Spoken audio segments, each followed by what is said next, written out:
Researchers are finding out that coronavirus arrived in the United States a lot earlier than we thought.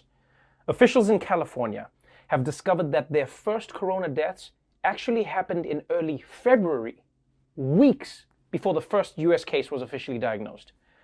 And a new data analysis shows that tens of thousands of hidden infections were just silently spreading through American cities in January and February.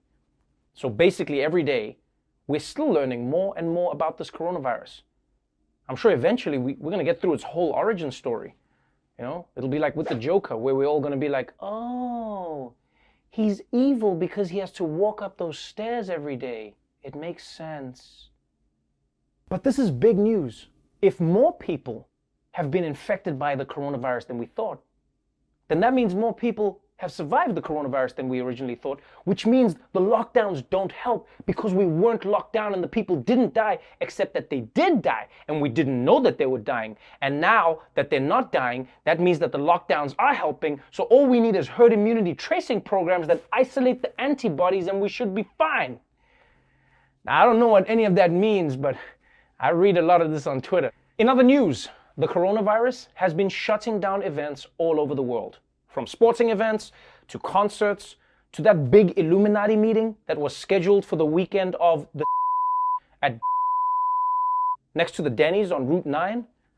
And now, Corona has even come for the National Spelling Bee. Yeah, that's right. They announced that the spelling bee has officially been C-A-N-S-C,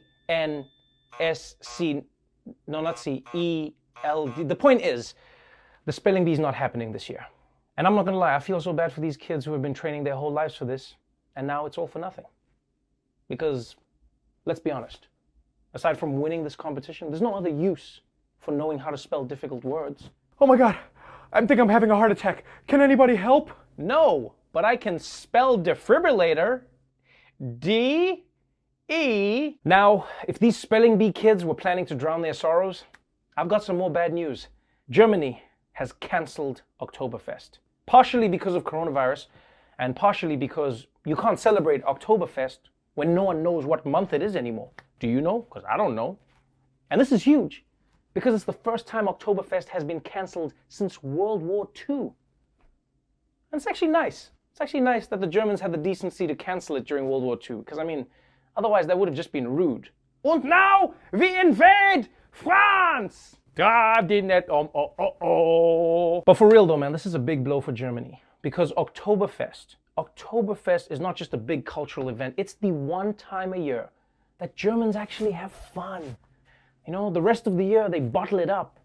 Yeah, they'll be on roller coasters like, here comes the loop-de-loop part. Woo, woo. All right, that's it for the headlines. Let's get straight to the big story. Ever since coronavirus started, nothing has been the same. Policing is not the same. Relationships are not the same. Getting drunk at 10 a.m. is not the same. I mean, it's way less exciting if everyone's doing it now. But there's one thing that's remained surprisingly constant.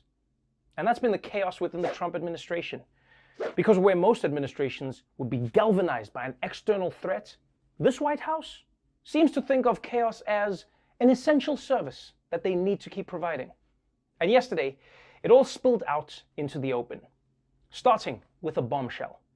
The scientist in charge of the government's efforts to make a coronavirus vaccine suddenly got fired with no explanation. Now, he says it's because he disagreed with President Trump about pushing hydroxychloroquine as a miracle drug, right? But then, some people who worked with him said actually he was fired because he wasn't good at his job and he was working too slowly. And I'm sorry, people, but this is insane. We're in the middle of a pandemic, and Trump's people are squabbling like they're on an Andy Cohen reunion show. And to make things even worse, when President Trump was asked why the guy in charge of finding a vaccine was fired, this is how he responded. I never heard of him. You just mentioned the name. I never heard of him. When did this happen? This happened today. Well, I never heard of him. If the guy says he was pushed out of a job, maybe he was, maybe he wasn't. You'd have to hear the other side. I don't know who he is. That's right. Trump has never heard of the guy in charge of finding a vaccine. And you know what, to be honest, part of me is not surprised. Sir, would you like to meet the scientist who's in charge of finding the vaccine? A scientist? Ew, gross. I'd rather meet Eric. And here's my only question about Trump. Why does he never hear of the people who are trying to solve problems, but people who are trying to cause problems? Hello, Giuliani? Yeah, some guy has the cure in his lab. I need you to get in there and do your Tasmanian devil thing. I don't understand how Trump has never heard of the person in charge of finding the vaccine to the disease that has shut down the entire world. And don't tell me it's because he's too busy. I mean, this is the same man who says he's been watching every nightly news show, plus CNN, MSNBC in the morning, Fox News on weekend afternoons, and even reruns of baseball. Reruns. And let me tell you something. If you have time to watch reruns of baseball, you have time for anything. Baseball is boring when it's happening. Watching it in reruns is like watching paint dry through a PowerPoint presentation. And for this next one... But you know what? Maybe the vaccine guy is actually lucky that Trump doesn't know who the hell he is, because the people that Trump does know, they have it even worse. Robert Redfield, director of the CDC and guy who owns a pharmacy in every Western, made news when he told the Washington Post that next winter, a second wave of coronavirus could be even more difficult to handle because it could coincide with flu season. And the idea of corona and flu hitting us simultaneously is terrifying.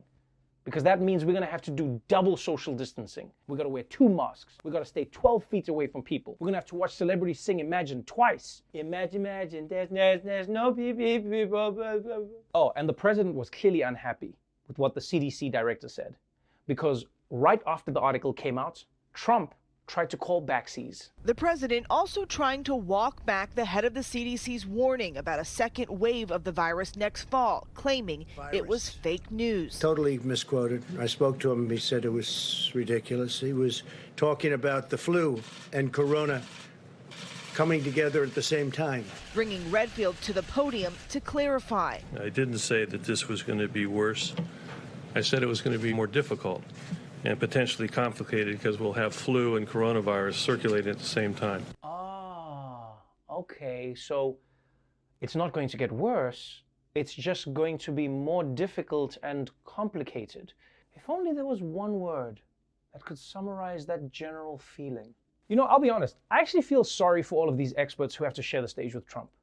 Because think about their job. They have to walk a fine line of giving everyone accurate information, but then also making sure that they don't say anything that angers their boss. In a way, working for Trump is like being married to Carol Baskin. 1 foot wrong, and you don't know what could happen. I mean, we don't know what happened, but we know what happened. And you know, the chaos of this administration would be bad enough if it was just confined to Washington, but what makes this thing worse, what makes it more difficult to contain, is that the chaos is now spreading around the country. Because last week, Trump encouraged governors to reopen their economies.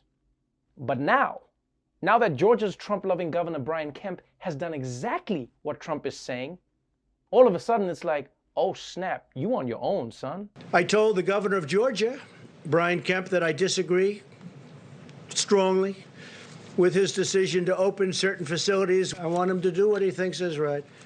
But I disagree with him on what he's doing. So do I agree with him? No, but I respect him and I will let him make his decision. Would I do that? No, I'd keep him a little longer. I want to protect people's lives. You have got to be kidding me. Trump didn't just throw Brian Kemp under the bus. He basically looked up the bus schedule in advance, told Brian Kemp to meet him at the road at 3:15, and then guess who was driving?